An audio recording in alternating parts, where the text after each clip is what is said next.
నేను శాలిగౌరవ మండలం మంబార్పేట గ్రామం నుంచి వచ్చేస్తున్నా. నా ప్రాబ్లం ఏంటంటే, నేను పోయిన సంవత్సరం గాంధీ భవన్లో నిరసన చేసిన. దేని కొరకంటే రుణమాఫీ కాలే. సరే బోనస్ రాలేదు, అది బోనస్ వచ్చేసింది. రెండోది, ఇప్పుడు మనకు రైతు బంధు కూడా కొంచెం ఎటమటంగానే వేసినట్టు వేస్తున్నారు. దీన్ని కరెక్ట్గా నాకే కాకుండా ఎక్కడ ఉన్న మన రాష్ట్రంలో పేద ప్రజలకు కానీ 10 ఎకరాలకు ఇస్తావు, నువ్వు 5 ఎకరాలకు ఇస్తావు, అదే మీరు నిర్ణయించుకోవాలి. నేను చెప్పేది కాదు అది. కాబట్టి ఎక్కడైతే పేదరికం ఉన్నదో అక్కడ మీరు దృష్టి పెట్టాలి. కానీ మీ అంతటా మీరే రోజుకు అసెంబ్లీలో కొట్లాటలే సరిపోతున్నాయి, కానీ ఈ ప్రజల గురించి మాత్రం పట్టించుకునేవాడు లేడు. ఒకటి బాగా ప్రజలు కూడా గమనిస్తున్నారు.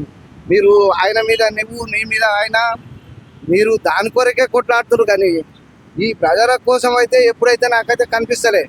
నేను చాలా తక్కువ చదువుకున్నాను కాబట్టి నాకు కొద్దిగా అవగాహన కలుగుతుంది. ఎందుకంటే ముఖ్యంగా చదువుకున్నలో మోసం చేస్తున్నావు. ఈ ఓట్లు సమయం కాగానే ఒకటి ఇచ్చినట్టు ఒకటి ఇవ్వనట్టు చేస్తున్నావు.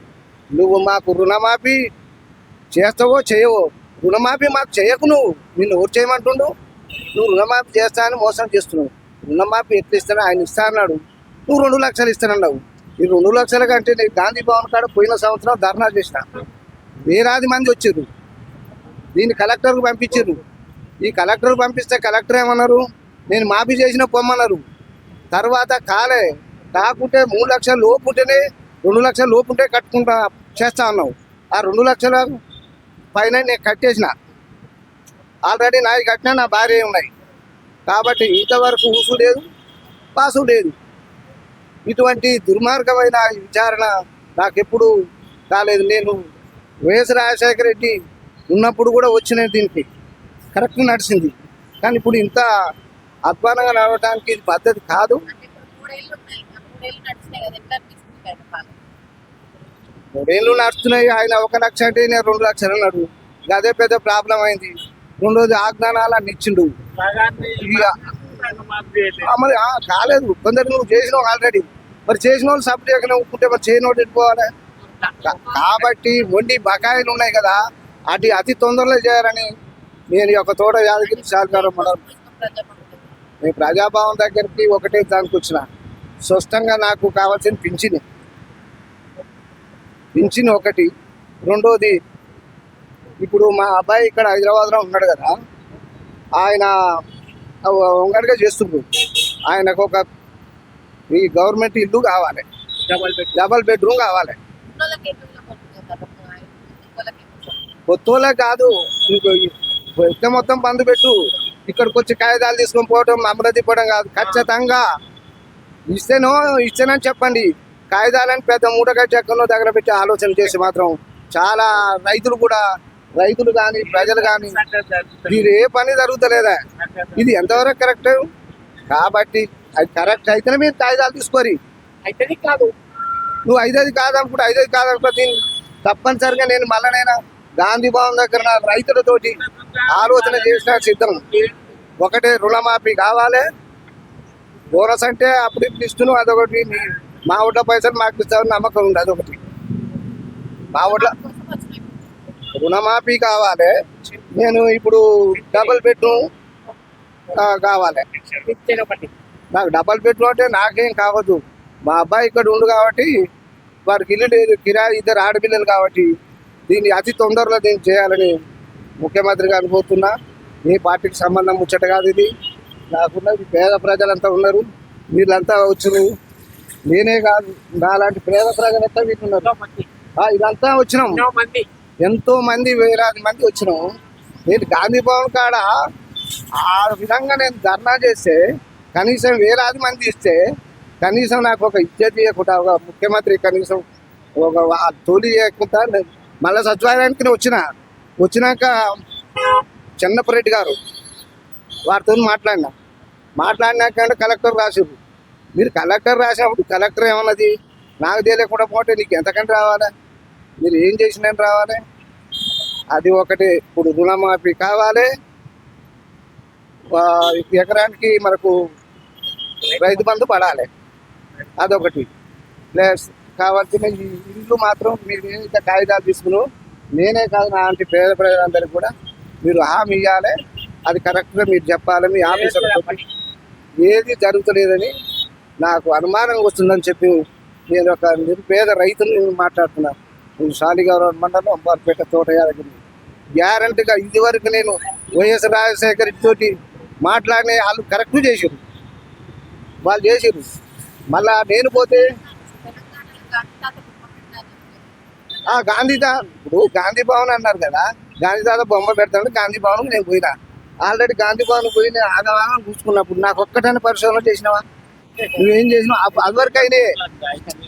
ఇప్పుడు అదే ఇంకో విషయం ఏమవుతుంది, ఇప్పుడు హరీష్ రావు గారు ఏం చేశారు? అసెంబ్లీలు ఉన్నారు, నాకు స్టార్ట్ చేశారు. వారు కూడా స్వాగతం పలుకుతున్నా, ఎందుకంటే నాకు దాపుగా చేశారు. పార్టీ విషయం కాదు కానీ వారు కానీ బండి సంజయ్ కానీ వీళ్ళతో పాటు నేను కరెక్ట్గా ప్రతి పార్టీలో కలిసి ఉంటా, ప్రతి మనిషిలో కలిసి ఉంటా, అందరితో నేను కలిసి ఉంటా. కానీ ఈ పార్టీ సిద్ధాంతాలు పెట్టుకొని ఓరుకోరు, కొట్లాడుకోకరి, ప్రజల మోసం చేయకరి. సార్ సీఎం సార్ వికలాంగులకు ఏమీ అంత్యోదయ కార్డు లేదు, పింఛన్ లేదు. అసలు డబల్ బెడ్రూమ్కి ఎన్నిసార్లు అసలు అప్లై చేసినా రావట్లేదు సార్. నేను ఒంటరి బయలును రెంట్ కట్టుకోలేకపోతున్నాను. అందరు 2 కాళ్ళు డబల్ ఉన్న వాళ్ళు, ఇల్లు ఉన్న వాళ్ళకే ఇల్లు ఇస్తున్నారు. మరి నేను ఎన్నిసార్లు పెట్టుకోవాలి? కేసీఆర్ సార్ ఆధ్వర్యంలో పెట్టినది కూడా లాస్ట్ టైంలో క్యాన్సిల్ అయింది. ఇప్పుడు మీ ఆధ్వర్యంలో పెడితే కూడా ఇప్పుడు వెరిఫికేషన్ అయింది, అన్నీ అయింది. మరి నార్మల్ వాళ్ళకే, డబల్ ఉన్న వాళ్ళకే పాస్ చేస్తున్నారు. మరి వికలాంగులకు ఎప్పుడు పాస్ చేస్తారు సార్? చెప్పండి, మేము సావాలనా బతకాలనా? మాకు పోషించే వాళ్ళు లేరు సార్. నేను పెళ్లి కాలేదు, వికలాంగురాలిని, ఒంటరి మహిళ. నేను అసలు రెంట్ కట్టుకోలేకపోతున్నా సార్. మీకు దండం పెడతా, మీ కాళ్ళకు నమస్కారం పెడతా. నాకు ఎవరు లేని పరిస్థితిలో డబల్ బెడ్రూమ్ ఇచ్చి ఆదుకోవాలని కోరుకుంటున్నాను సార్. పెట్టుకున్నాము, వెరిఫికేషన్ కూడా అయిపోయింది. ఇప్పుడు లైన్లో రావట్లేదు. మరి ఉన్న వాళ్ళ పేర్లే వస్తున్నాయి. మరి హ్యాండిక్యాప్ 90% ఉంది, నడవలేకపోతా. నేను ఒక్కదాన్నే రోడ్డు మీద అడుకొని తినాలా? నేను డిగ్రీ వరకు చదువుకున్నా, నాకు జాబ్ లేదు, ఏం లేదు. మొన్ననే నేను గ్రూప్ డి రాసిన, మరి అది కూడా క్వాలిఫికేషన్ లేదు, అసలు క్వాలిఫైడ్ చేస్తలేరు.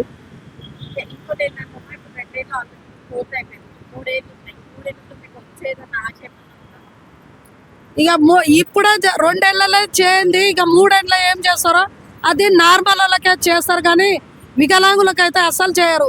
పింఛన్ వస్తుంది కదా, పింఛన్ వస్తుంది కదా అని అంటారు. 4000 పింఛను, 6,000 రెంట్ కట్టాలి, ఇంకా 2,000 రోడ్డు మీద అడగాలనా? 4,000 పింఛన్ వస్తుంది, 4,000 ఏం సరిపోతుంది? బండి మీద ఎక్కడైనా పోవాలంటే బండిలో పెట్రోల్ కావద్దా? ఆ సార్ ఆధ్వర్యంలో కూడా నాకు రాలేదు, అసలు బండి కూడా రాలేదు. నార్మల్ వాళ్ళకే మంచిగా అనిపిస్తుంది, వికలాంగులకైతే, ముసలాళ్ళకైతే అస్సలు మంచిగా అనిపించట్లేదు. వాళ్ళకి న్యాయం కూడా చేయట్లేదు, చెప్తున్నా నేను.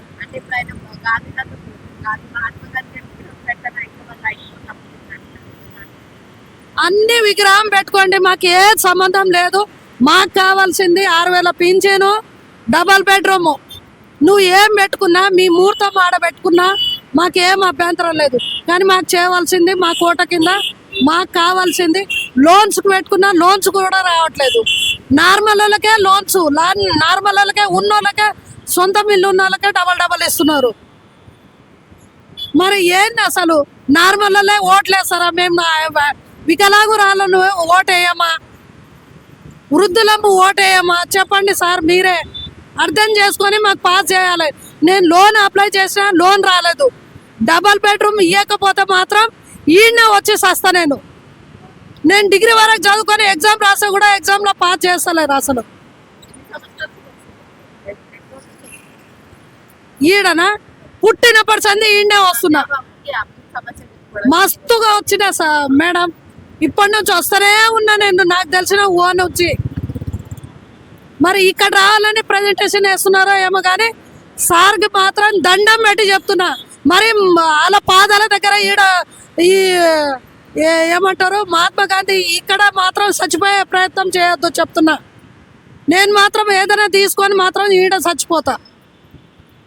మరి నార్మల్ వాళ్ళకి మాత్రం